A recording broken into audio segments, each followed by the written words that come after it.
Good evening all and welcome to another video on All Have It Ale. It's Friday night, which means it's alcohol-free night, and the beer we're going for is this one. It is Estrella Galicia, and surprisingly or not, it weighs in at 0.0% ABV, and there's not a lot I can tell you about it because the back of the bottle just pretty much tells you the ingredients list, which are water, barley malt, maize and hops. You've got a little bit of info on the calories, which per 100 mil, I think it is, maybe.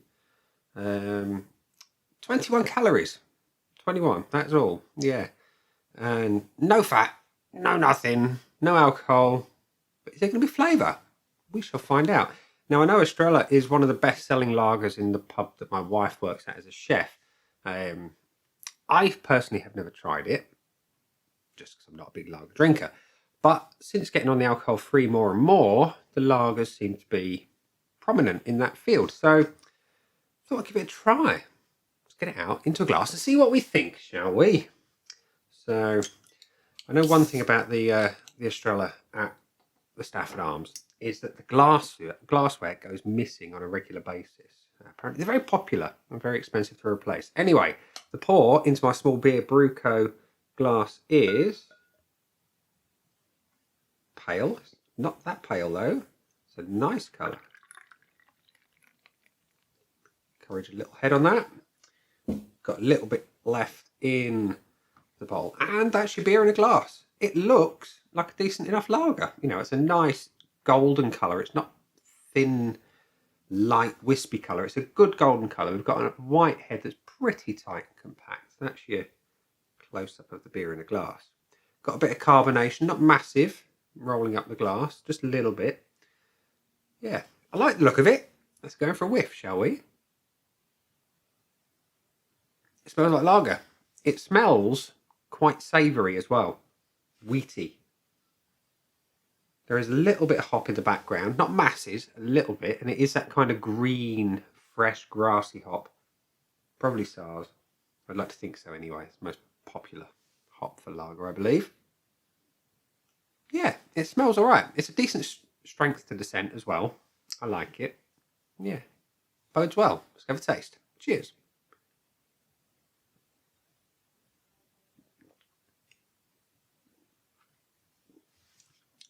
Okay. So another sip.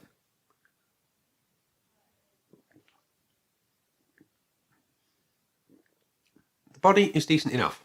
It's light to medium, which is about where you want a lager to be. Carbonation is nice in the mouth. It's soft. It's not overpowered in the carbonation. It's alright in that sense. When we get onto the flavour, it's sweet. It's a very sweet one, and the sweet malts are prominent. Hops are there, but they're very light, and they don't fight enough towards the front of the flavour profile for me. What makes a lager tasty for me is that big, punchy, green, spicy, grassy hop. This one, it's sitting more in the background, letting the sweeter malts do their thing, which for me is not the biggest win.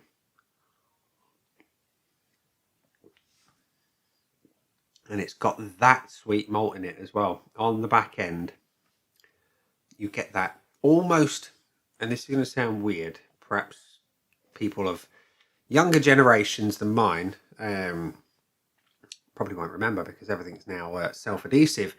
Envelopes and stamps, when you had to lick them, it's got that kind of thing. You know, those Christmas card box sets that you got, that glue had that taste. And that's what it reminds me of. And it sounds a lot worse than it is, I will be honest there. It's just that element of that sugary sweetness in the background. And I think I was always odd thinking envelopes taste sugary sweet, but there we go. So that said, on the back end of the drink, you get more of the hop than you do in the main part of the flavour. It's light, it's ever so slightly grassy. It's pleasant enough. I wish there was just more of it. Let's be brutally honest, that's what I want more of, the hop. Yeah, I want more hops. So, Estrella Galicia 0.0, what do I think of you? Well, we'll tell you that in a minute, as always, because I'm going to go to the aid memoir from Untapped, which tells me there have been about 4,000 check-ins and an average score of 2.3 for the Estrella Galicia 0.0, which isn't that great, let's be honest. It's slightly less than middling. My scoreboard of joy is currently empty, and we're gonna fill it in. We're gonna give it some points. So let's just top off the glass for now, so we can have another look at the beer. Let's get a bit more of that head back, a bit more than we had to start with. But hey ho, it's a good looking lager. It looks nice. It's the right colour. It's clear as a bell. It's got a nice sort of foamy white head on it. I cannot fault the appearance. It looks like a good lager. It actually makes me want to sip it. So I'm going to give it the full point. It deserves the full point there, let's be honest. Aroma is nice. You know, it's got a little bit of that green spicy hop. It's a decent strength. But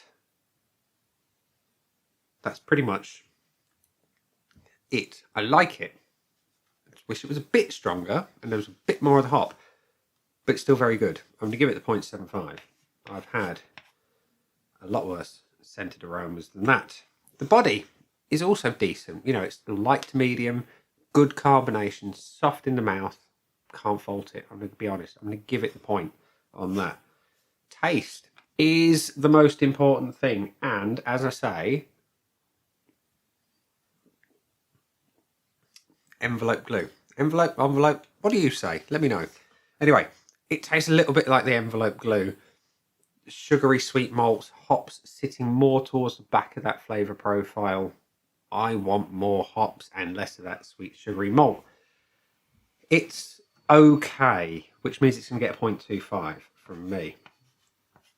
And the finish, you know, on a lager, I expect a little bit more of that hop to come through on the back end, and you know, that's pretty much it.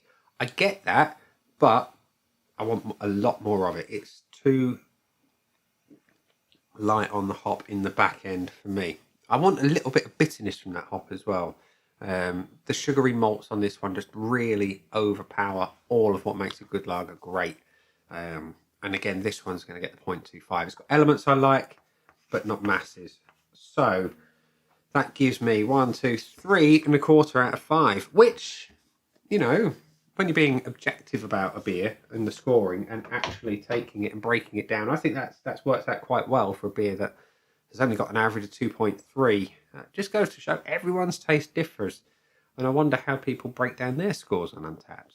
If you're an Untapped user, definitely let me know how you break down your scores, or if you just pick an arbitrary number based on how good you think it is. Or do you break it down like me? Anyway, I'm waffling. That's been the beer. Those down there are the buttons. You know exactly what to do with them by now. You got like, comment, dislike, and subscribe. Choose any combination of them as you wish. And I will see you again soon for another one. Bye for now.